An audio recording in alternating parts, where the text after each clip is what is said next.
सानसेखालि उदै सादोंमोन आरो माबा हरनि थिनथामोन बायह्रायाव ओंखारबाय आङो ओमफ्राय बायह्रायाव ओंखारनानै हाबबाय उदै साबाय दाना लासै लासै सादोंमोन नालाय ओमफ्राय मानो साखो होननानै सिरि थाबाय आं ओमफ्राय बारासाव बारा साबाय ओमफ्राय दाना सोरांबाय आरो सोरांनानै रावबोथ' गैया हौवाबो गैयामोन ओमफ्राय लेंनानै लायथां होननानै फिसाज्लाखौ थां आयंमोनहा लेंनानै लायथां होननानै थोनहरबाय आं ओमफ्राय बिसोरबो सिखार गोदानमोन नालाय दाना थांबाय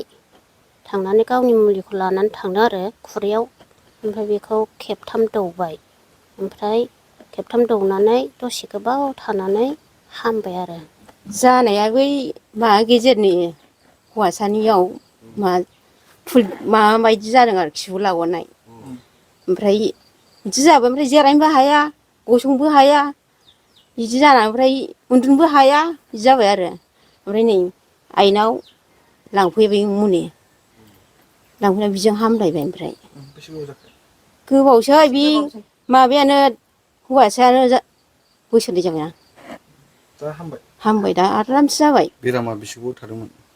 बेरामा बे हौवासानि मानिफ्राय जादोंना देहानिफ्राय बिनिफ्राय जाबाय डाक्टारफ्राबो माबालायदों गिगुलायदों ओमफ्राय दाना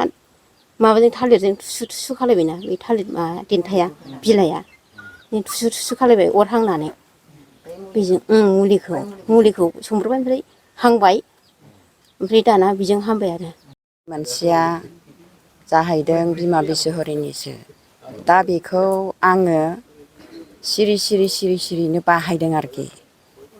बेबो हामहैजोबदों बेनाथ' बास खुस गैबावासो मा मुलि बेलाय बियो औ मानि मुलि बेदर आरो बेनो बुस्थुआ गोसोम औ मा नाम जेबो मिथिया माने मोनथियो बेखौ होनो दा इसोरफ्राबो रागा जोंलायो गावनि नामखौ खारियोबा माने खालास गुन्द्रा होनो आरो बेखौबो हरनाय जायो थारमाने औ बेखौबो हरनाय जासिगोन आरो खुरिया खंफा बायदिसिना फोसाबनो हायै जाहैदों बे आइनि मुलिया बेखौलाय बबाव मोना ओमफ्राय बेखौ सिगां मोननायाथ' खेरदामदायावसो मोनदोंमोन खखा दाननायाव मोनदोंमोन ओमफ्राय बेथ' गैला आरो होमबाबो गोमाबाय 3 बोसोरनि उनाव मालाय आइमोना आफामोना गावसोरनो आरो दोनफैफिनदों न'आव बेबायदि जादों आरो खामला मावहैनायाव भुटानाव अन्थाइखौ देखावनो हायाखैमोन मालायनि बहगसोमोन बे अन्थाइआ आदिबासिनिसोमोन देखावनो हायासै नालाय बेखौ थिनदों दे आफा नों देखावदो जोङो माइरं सेरसेनि दामबो मोननाय नंला माथो बे थाइसे अन्थाइखौनो देखावनो हायासैब्ला आरोबाव बै दामोलखौ बोरै देखावनो हाबावगोन होननानै बुंनायाव बियो देखावनांनायाव बे थुब्ला खनसेनो ओमफ्राय मोननानै फुथुमनानै बियो गावनि मनायाव ओंखामाथ' न'निफ्राय लांखायो बे ओंखाम थफ्लायावनो बे सिङाव मनायाव सोनानै लाबोदों आरो न'आव अन्थाइआ मा गोराथारमोन नामा